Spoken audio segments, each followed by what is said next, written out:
Hello students, welcome back to my YouTube channel education hub Govind Prajapati. मेरे प्यारे विद्यार्थियों, आज हम यहाँ इस वीडियो में कक्षा 8 के विद्यार्थियों के लिए हिंदी का मॉडल प्रश्न पत्र जो कि माध्यमिक शिक्षा बोर्ड ने जारी किया है, यानी मॉडल प्रश्न बुकलेट जो है उसका खंड ब और स उसे सरल करेंगे। यदि आपने खंड ए यानी पार्ट ए का वीडियो नहीं देखा है तो उसका लिंक आपको ऊपर आई बटन में उपलब्ध है, वहां जाकर के आप उस वीडियो को देख सकते हैं और आप अपनी तैयारी को अंतिम रूप दे सकते हैं, यानी अधिकतम आप इच्छित सफलता है वो प्राप्त कर सकते हैं। बात करते हैं खंड ब की, तो ये हमारे यहाँ पर खंड ब जो है उसमें लघुरात्मक प्रश्नों के उत्तर देने हैं और शब्द सीमा आपकी होगी 20 से 30 शब्द। तो यहाँ पर प्रश्न नंबर 7 जो है खंड ब में, तो 7 नंबर प्रश्न आपके पास दिया गया, समझदार आदमी को शाम वाली बस से सफ़र क्यों नहीं करना चाहिए। तो इसका राइट आंसर आप लिखोगे क्योंकि बस की हालत बहुत ही ख़राब थी, रास्ते में कभी भी और कहीं पर भी धोखा दे सकती है, इसलिए समझदार आदमी को शाम वाली बस से यात्रा नहीं करनी चाहिए। इनका यह जो उत्तर है आपको अपने प्रश्न बुकलेट के उचित स्थान जो दिया हुआ है वहाँ पे आपको लिखना होगा। अब बात करते हैं प्रश्न नंबर 8 की। प्रश्न नंबर 8 आपको दे रहेगा, आपको कौन सी ऋतु सबसे अच्छी लगती है और क्यों लगती है। तो इसके आंसर आप अलग अलग छात्रों के अनुसार, मतों के अनुसार अलग अलग हो सकते हैं। किसी छात्र को बसंत ऋतु अच्छी लगती है तो बसंत के बारे में लिखना है क्यों अच्छी लगती है। किसी को शरद ऋतु अच्छी लगती है सो शरद ऋतु के बारे में वो लिख सकता है और लिखना है क्यों अच्छी लगती है। और कईयों को गर्म ग्रीष्म ऋतु है वह भी अच्छी लगती है क्योंकि छुट्टियां होती है ना ग्रीष्म ऋतु के अंदर, घूमने का प्लान तो इसी के अंदर बनता है, तो आप इसके बारे में भी आप यहाँ पे लिख सकते हैं। बात करते हैं प्रश्न नंबर 9 की। इस प्रश्न के अंदर हमें मुहावरे दे रखे हैं और उनका वाक्य में प्रयोग करना है। पहला हमें दे रखा है 9 2 11 होना, यानी इसका अर्थ होता है भाग जाना, और वाक्य में प्रयोग है जैसे ही विद्यालय में छुट्टी की घंटी बजी बच्चे 9 2 11 हो गए। यानी आपकी स्कूल में छुट्टी होती है, घंटी बजते हैं, आप क्या करते हैं तुरंत 9 2 11 होते हैं ना, यानी भाग जाते तुरंत अपने घर की ओर। तो ये आपके वाक्य में प्रयोग हो गया। नेक्स्ट आपके पास 2 नंबर पार्ट है, उसमें दे रहेगा आंखों का तारा, यानी अत्यधिक प्रिय होना, यानी अत्यधिक प्रिय आप अपने माता पिता की आंखों के तारा हो कि नहीं हो, प्रिय हो ना आप अपने माता पिता के।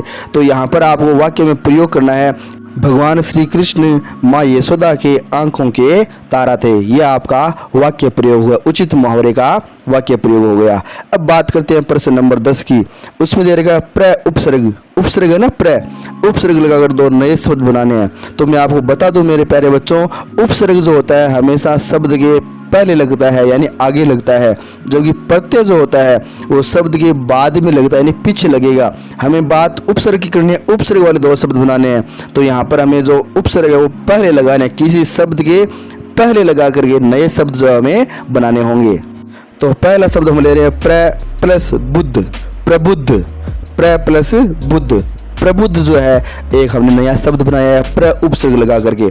इसी प्रकार प्र प्लस बल, प्रबल, प्र प्लस बल, प्रबल, यह हमने दूसरा एक नया शब्द और बनाया है। इस प्रकार आप उपसर्ग लगा करके कोई 2 नए शब्द बना सकते हैं। नेक्स्ट बात करते हैं प्रश्न नंबर 11 की। तो 11 नंबर प्रश्न है, उसमें दे रहेगा कोरोना वायरस के बचाव के 2 उपाय आपको लिखने हैं। तो ये तो आपको पता ही है, 2 गज की दूरी रखनी है, अपने चेहरे पर मास्क पहन कर रखें, है ना, सैनिटाइजर का प्रयोग करना है समय समय पर। ये हो गई ना बात आपके।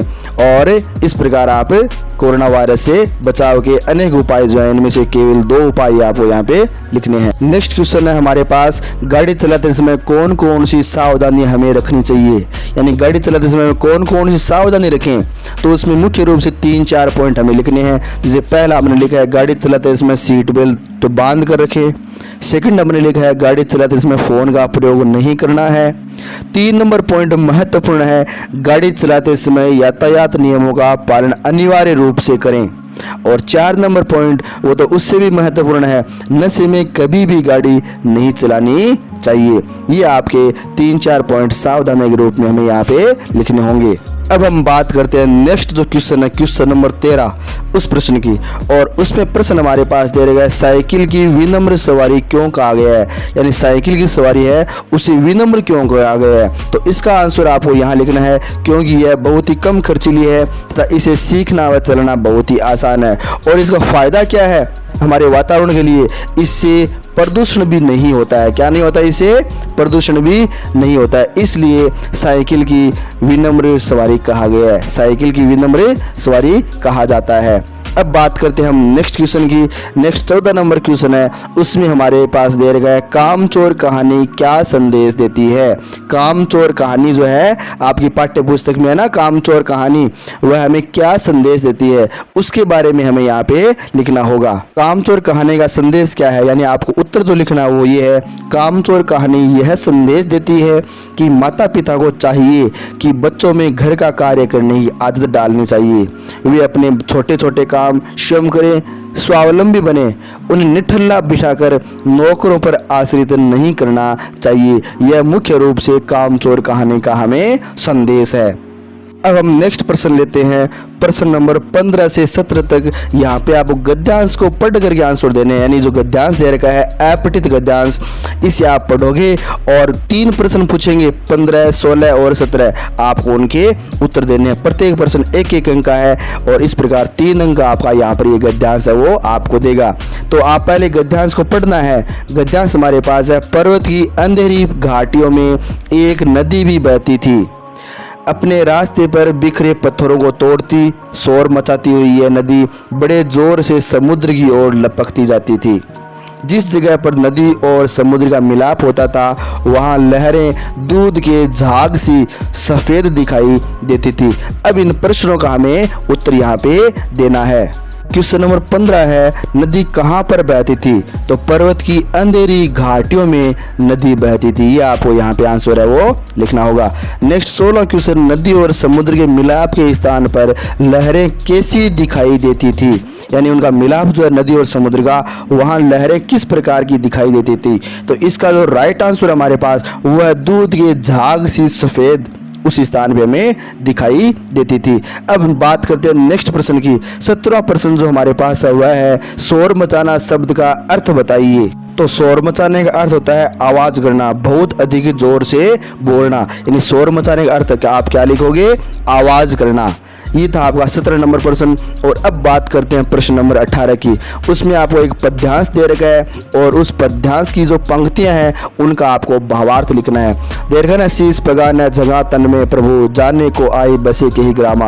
यानी सुदामा और कृष्ण के बारे में जो ये आपके पास दे रखा है और इस पद्यांश की आपको भावार्थ क्या है वो आपको यहाँ पे लिखना होगा। ये पद्यांश जो है आपके 3 नंबर का होगा। बहुत ही अच्छी तरीके से आपको ये पद्यांश का भावार्थ है वो आप अपने उचित स्थान जो है प्रश्न बुकलेट की वहाँ पे आपको लिखना होगा।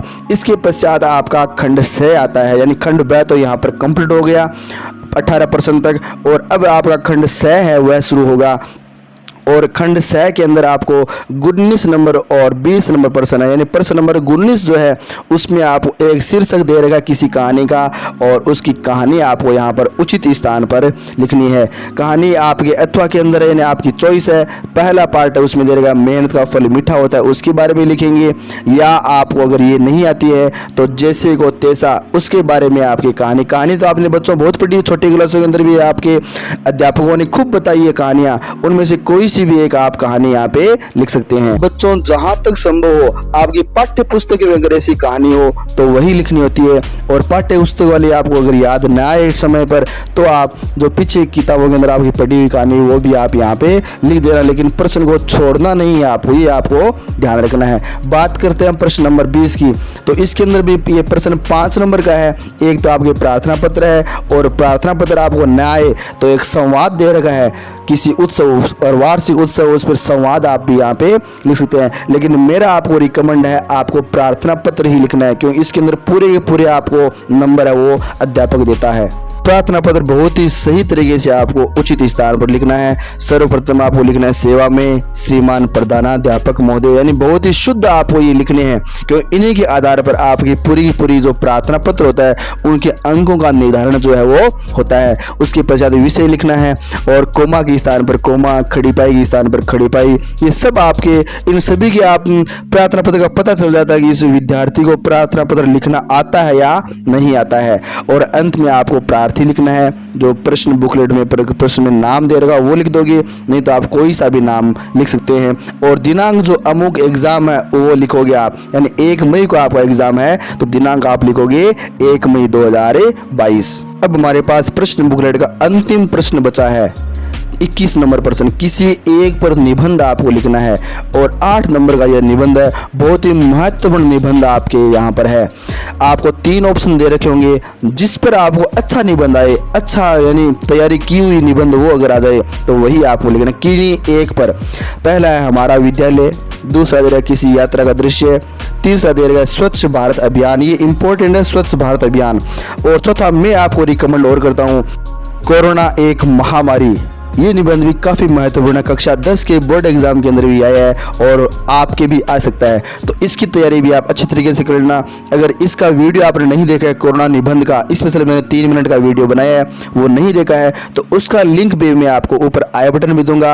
आप वहाँ जा करके कोरोना वायरस पर निबंध जो है कोरोना महामारी, वहाँ पर आप उचित जो पॉइंट है महत्वपूर्ण बिंदु उनका आप विश्लेषण कर लीजिएगा। तो प्यारे विद्यार्थियों, आज का यह वीडियो आपको कैसा लगा? यदि पसंद आया है तो लाइक तो बनता ही है, और कमेंट करके भी आप बता सकते हैं वीडियो आपको कैसा लगा।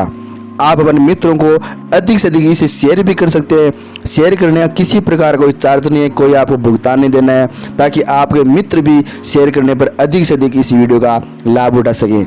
आप हमारे यूट्यूब चैनल जिसका नाम है एजुकेशन हब गोविंद प्रजापति, उस पर पहली बार आए हैं, पहली बार ही पधारे हैं, तो प्लीज़ हमारे चैनल को सब्सक्राइब करना ना भूलें, तथा पास ही का बेल आइकन उसे ज़रूर प्रेस कर दें ताकि आगामी वीडियो की नोटिफिकेशन आपको तुरंत प्राप्त हो। मैं नेक्स्ट वीडियो के अंदर आपके साथ फिर हाजिर रहूँगा, तब तक के लिए धन्यवाद।